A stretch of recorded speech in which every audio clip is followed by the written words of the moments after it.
तो hello and welcome back guys to this channel. मेरा नाम है राज, नाम तो सुना ही होगा। तो आज की इस वीडियो में बात करने जा रहे हैं कास्टिंग की, या जिसको वो कहा जाता है टाइप कास्टिंग भी। तो टाइप कास्टिंग के बारे में बात करने जा रहे हैं, तो ज़्यादा टाइम वेस्ट ना करते हुए ये वीडियो शुरू करते हैं। तो पाइथन में जब हम ए टाइप करते हैं और ए की वैल्यू देते हैं 9, तो पाइथन को पता होता है कि ए क्या है। एक इंटीजर हम डिफाइन कर रहे हैं, या फिर हम ए की वैल्यू देते हैं कोमास के अंदर, इन्वर्टेड कोमास के अंदर, और उसके बाद अगर हम उसका टाइप चेक करते हैं तो पाइथन को पता होता है कि ये जो टाइप है वो स्ट्रिंग टाइप का है। बट कई बार हम खुद डिफाइन करना चाहते हैं कि हम जो भी वेरिएबल असाइन कर रहे हैं या फिर जो भी वैल्यू दे रहे हैं वो क्या होनी चाहिए, वो इंटीजर होनी चाहिए, स्ट्रिंग होनी चाहिए। तो उसको कहा जाता है टाइप कास्टिंग। फॉर एग्जाम्पल अगर हम देखें, अगर हम ए की वैल्यू दे, यहाँ पे दे आई एन टी और उसके अंदर दे दे 9, तो भी ये इंटीजर ही आएगा। अगर हम इसका टाइप देखें, इंटीजर। उसके अलावा अब ए की वैल्यू हमने दे दी 3.8, और फिर उसके बाद ये 3.8 है, बट इसको हमने एक इंट के अंदर, इंट फंक्शन के अंदर मैंने रख के उसके बाद ये अगर किया तो क्या होगा, प्रिंट हम करेंगे टाइप ऑफ ए, तो वो क्या आएगा, वो फिर से इंटीजर आ रहा है। और अगर अब तुम देखो, अगर हम प्रिंट करवाएं ए को, तो क्या होगा, 3 ही आ रहा है। यहाँ क्या है, 3.8, जो पॉइंट के आगे की वैल्यू है वो इसने हटा दी और सिर्फ 3 आ रहा है। यानी पहले क्या था, अगर अगर इसको हम सीधा डिफाइन करते 3.8 तो वो फ्लोट होता, बट क्योंकि हमने उसके आगे इंट लगा दिया आई एन टी, अब ये क्या आ रहा है, ये as a integer data type आ रहा है। उसके अलावा अगर हम ए की वैल्यू ऐसे भी दे, ए की वैल्यू हमने दी आई एन टी, और इसके अंदर यहाँ वैल्यू दे दी हमने, यहाँ पे भी हमने 9 दी, 9, तो क्या होगा, अगर अब भी हम इसका टाइप चेक करें तो क्या आएगा, इंटीजर, है ना। और अगर हम इसकी वैल्यू प्रिंट करें, ए क्या है, तो ए आएगा 9। अगर ये स्ट्रिंग होता तो इसके दोनों साइड में इन्वर्टेड कोमास आ जाते, जैसे कि मैं तुम्हें दिखा देता हूँ। अब क्या है, स्ट्रिंग है और इसके दोनों साइड में क्या आ रहे हैं, कोमास आ रहे हैं। तो टाइप कास्टिंग क्या है, कई बार हम चाहते हैं कि जो इसका डेटा टाइप है वो हम खुद डिफाइन करें कि यही डेटा टाइप आना चाहिए, तो उसको कहा जाता है टाइप कास्टिंग। इसका बहुत जगह यूज आ सकता है। फॉर एग्जाम्पल हमने एक प्रोग्राम बनाया, और उससे पहले कुछ कैलकुलेशन वगैरह हुई, तो कैलकुलेशन की वैल्यू आ रही है ये, ऐसी कुछ। बट हम चाहते हैं कि हमें पूरी वैल्यू चाहिए ही नहीं, हम चाहते हैं पॉइंट के आगे कुछ आए ही ना, हम सिर्फ पॉइंट से पहले पहले की वैल्यू लेना चाहते हैं, यानी हम एक प्रॉपर इंटीजर लेना चाहते हैं, फ्लोट वैल्यू नहीं लेना चाहते। तो हम उस प्रोग्राम में मेंशन कर देंगे कि जो भी वैल्यू आए, फॉर एग्जांपल वेट, किसी आइटम का वेट है, वो आया 9 ये समथिंग, बट हम चाहते हैं कि हम सिर्फ 9 ले ले, पॉइंट के आगे की वैल्यू छोड़ दे। तो हम क्या कर सकते हैं आगे, वहां पे उसको कुछ इस तरह से अगर हम लिखेंगे, और उसके बाद उसका टाइप अगर हम देखेंगे क्या आएगा।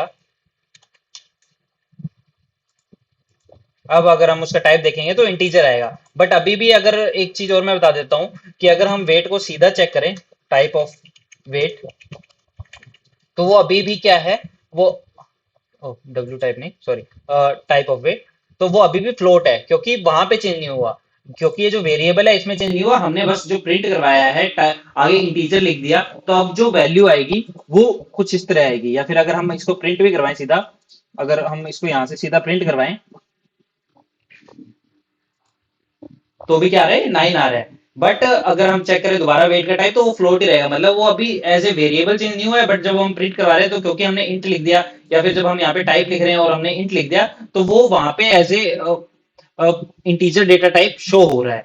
अगर हमें इसके अंदर चेंज करना है, वेरिएबल के अंदर, हम कैसे कर सकते हैं, वो ऐसे कर सकते हैं, हम दोबारा से वेरिएबल डिफाइन करें और उसके बाद आई एन टी, और उसके अंदर ऐसे लिख दें,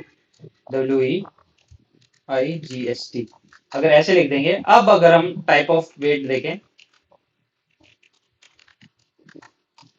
तो क्या होगा, वो इंटीजर आएगा। अगर हम वेट को प्रिंट भी करवाएंगे,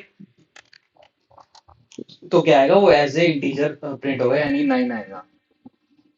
अब सेम चीज हम स्ट्रिंग के लिए भी कर सकते हैं।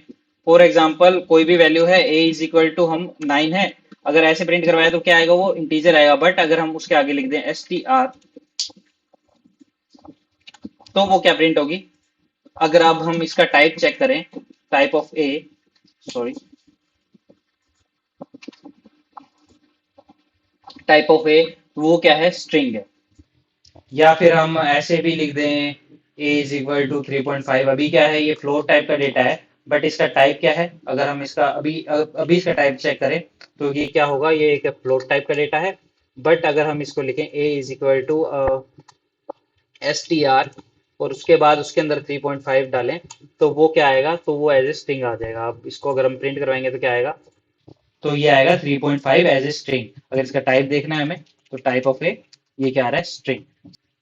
सेम चीज हम फ्लोट के लिए भी कर सकते हैं। फॉर एग्जाम्पल हमने एक वैल्यू डिफाइन की 3.5, तो ये तो वैसे भी फ्लोट ही होगा। अगर फ्लोट FLOAT फ्लोट, इसमें 3.5 हमने डिफाइन किया, तो वो तो ऑलरेडी फ्लोट है, क्योंकि 3.5 अगर हम बिना फ्लोट के भी डिफाइन करेंगे तो भी पाइथन को पता है कि ये एक फ्लोट है। बट अगर हम ए के साथ FLOAT फ्लोट लिख के अगर 9 लिखेंगे, अगर हम 9 सीधा लिखते तो वो क्या आता है, एज ए इंटीजर आता। और क्या वैल्यू आती, सीधा आता कुछ इस तरह से लिखा हुआ 9। एक सेकंड में दिखा देता हूँ, कुछ इस तरह से लिखा आता 9। बट जब हम ए फ्लोट करेंगे और उसके अंदर वैल्यू 9 देंगे, तो अब क्या आएगी ना, ए की वैल्यू अगर प्रिंट करवाएं तो उसके आगे एक डेसिमल लग जाएगा। प्रिंट ए किया 9.0। और अगर अब हम इसका टाइप चेक करें तो टाइप क्या है, टाइप है, अगर हम चेक करें तो इसका टाइप है फ्लोट। एक चीज और ध्यान रखने वाली ये है कि अगर हमने ए लगाया और उसकी वैल्यू उसके अंदर INT लिख दिया और स्ट्रिंग लिख रहे हैं और उसके अंदर 9 लिख के फिर J9H लिख रहे हैं, ऐसा कुछ लिख रहे हैं, तो वो एरर दे देगा। पाइथन कहेगा भाई देख, तू इंटीजर डिफाइन तो करने आ रहा है बट इंटीजर तो सही दे। 9.9H कौन सा इंटीजर होता है। तो इसलिए पाइथन यहाँ पे एक एरर दे देगा कि क्योंकि 9H एक इंटीजर नहीं होता। अगर आपको इंटीजर डिफाइन ही करना है तो एटलीस्ट सही इंटीजर तो दें। सेम चीज फ्लोट में भी होगी। अगर हम फ्लोट लिखें और उसके अंदर हम स्ट्रिंग की वैल्यू दे दें 9, तो वो कन्वर्ट हो जाएगी स्ट्रिंग में, सॉरी वो कन्वर्ट हो जाएगी फ्लोट में। बट अगर हम वैल्यू देते हैं ए की वैल्यू 9y, तो क्या होगा, वो एक एरर दे देगा। क्योंकि ये एक अगर इसको हम करने जाएंगे फ्लोट में कन्वर्ट, 9y को कैसे कन्वर्ट करेंगे, 9y.0, तो वो तो एक फ्लोट हुआ ही नहीं। तो अगर हमें कुछ किसी चीज को फ्लोट में करना है या इंटीजर में करना है, तो वो इंटीजर होना भी चाहिए, इंटीजर में कन्वर्ट होने लायक होना भी चाहिए। ठीक है, तो आज की वीडियो में इतना ही। उम्मीद करता हूँ तुम्हें ये वीडियो पसंद आई होगी। अगर ये वीडियो पसंद आई है तो इस वीडियो को लाइक करो, शेयर करो अपने दोस्तों के साथ। शेयर करना बहुत जरूरी है, इससे क्या होगा, हमारी रीच बढ़ेगी, थोड़े व्यूज आएंगे तो मैं भी मोटिवेट होऊंगा और वीडियोस बनाने के लिए। तो शेयर जरूर करना अपने दोस्तों के साथ, अपनी फैमिली के साथ, ताकि हमारी रीच थोड़ी सी बढ़े। और कमेंट करके मुझे बता दो तुम्हें वीडियो कैसी लगी। अगर तुम्हें कोई चीज नहीं समझ आई है तो वो भी पूछ लो कमेंट में। तो बाय बाय, शब्बा खैर, जय Hind, have a good day.